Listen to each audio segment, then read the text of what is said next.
Okay, here we go. I know you're just thinking to yourself, this is a jam jar. Well, obviously no, it isn't. It is a Kilner jar, Kilner. It says on top. Kilner is the company that makes them, or made them in the early days. 1842, it says there. Established 1842. It's a proper preserving jar. And this is part of the first delivery that I received of the jars. Now, with these, once I get the attachment that I need to put on top there, I can then use that manual vacuum pump I've shown you to generate a vacuum inside these jars to preserve my dehydrated food. Okay, to reduce the likelihood that bacteria, mold, and the rest of it will grow on food I've already dehydrated. That's the first use I'm gonna put these things to. The second use will be when I finally get my canner through. Now, a canner, as I'm sure you may and or may not know, is rather like a pressure cooker, but it's larger. It's got a special dial on it which tells you how much pressure you're generating, and it's there for canning. So I'll be able to buy lots of meat and preserve it.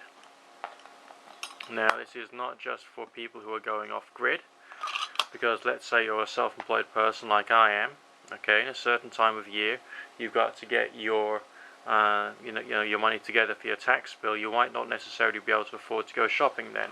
So during the times when you've got a bit more money, you can spend your money then in stockpiling meats and vegetables, and you can can them or otherwise store them and then use them during times when you've got less money.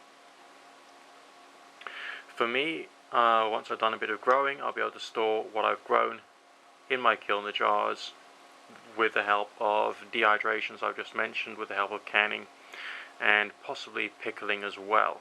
And I'll go into pickling at a later stage. As you can see, these bits will need to be replaced. There is a way of doing it whereby you can just get a rubber seal and just put that onto your lid disc. But that's essentially the only downside. You've got to carry on buying those bits. But these things the rings are supposed to last for 10 usages. But it still works out cheaper because you're not using energy to store your food. You're using energy to prepare the the process of storing. But if you can leave chicken in this for 2 years, that'll use up an awful lot less power than if you were to leave it in the freezer for 2 years. Okay? So I've set aside a space upstairs where I'm going to put all my canned foods. And I'm just going to use that as if it were my pantry or larder. And that's something which you've got to learn if you are going to get yourself off grid. It's food economy for those who are going self-employed. It's financial economy for those of you who just want to be frugal. And the Kilner jar is one of the technologies that you have to learn.